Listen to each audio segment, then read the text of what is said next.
فبعد شهور من الانتظار تم افتتاح مصلحة جراحة العظام والرضوض بولاية سيدي بالعباس بعد إعادة ترميمها، حيث تتسع ل 64 سريرا، إضافة إلى تدعيمها بمستلزمات ووسائل مادية بهدف تقديم كل التسهيلات لمواطني المنطقة والولايات المجاورة. التغطية لبسمة الأمل بوتنزال. الان رانا متواجدين في المصلحه تاع التروماتولوجي اللي هو ان سيرفيس اللي قمنا باعاده التهيئه تاعه. والمشروع دنا الوقت تاع 8 شهور، وحاولنا باش نديروا تهيئه pour une bonne prise en charge des malades et pour le bon service, pour la bonne mise en marche du service et le personnel du service traumatologie. ورانا قمنا بشراء même tout ce qui est équipement médical et mobilier pour avoir un service كما يقول لك على احسن ما يرام. والسيرفيس هذا ما ننسوش بلي راه متكون من 60 سرير. الان رانا متواجدين في المصلحه تاع التروماتولوجي اللي هو ان سيرفيس اللي قمنا باعاده التهيئه تاعه. والمشروع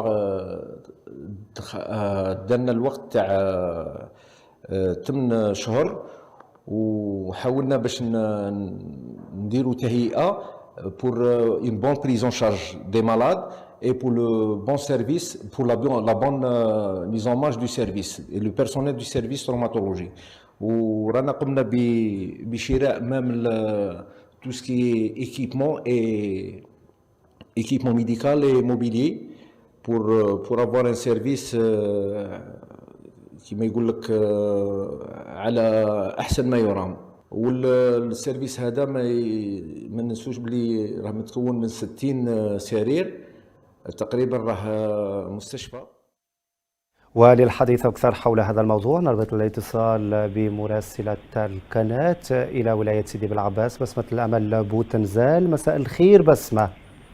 مساء الخير زميلي، مساء الخير لكل متتبعي قناة الوطنية.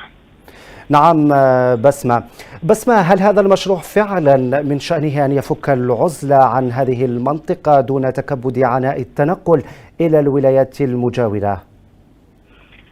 شكرا زميلي. نعم زميلي، إذن بعدما تم تحويل مصلحة العظام والردود إلى وحدة الاستعجالات بهدف ترميمها طبعا، وبعد شهور من العناء والانتظار لدى مواطني ولاية سيدي بالعباس، ها هي الآن مصلحة جراحة العظام والردود لدى المستشفى الجامعي عبد القادر الحساني تدخل حيز الخدمة من جديد بعدما تمت إعادة ترميمها وتهيئتها من جديد. إذن نعم. مصلحة جراحة العظام زميلي والردود تقدمت نسبة الأشغال فيها إلى 97% منذ تاريخ 14 من شهر أوت عام 2022 طبعا، والتي تتسع إلى 64 سرير و5 قاعات خاصة بعملية الجراحة، وكذا وحدة خاصة بالاستعجالات. نعم بسمة، هل لديك معلومات حول ربما تكلفة هذا المشروع؟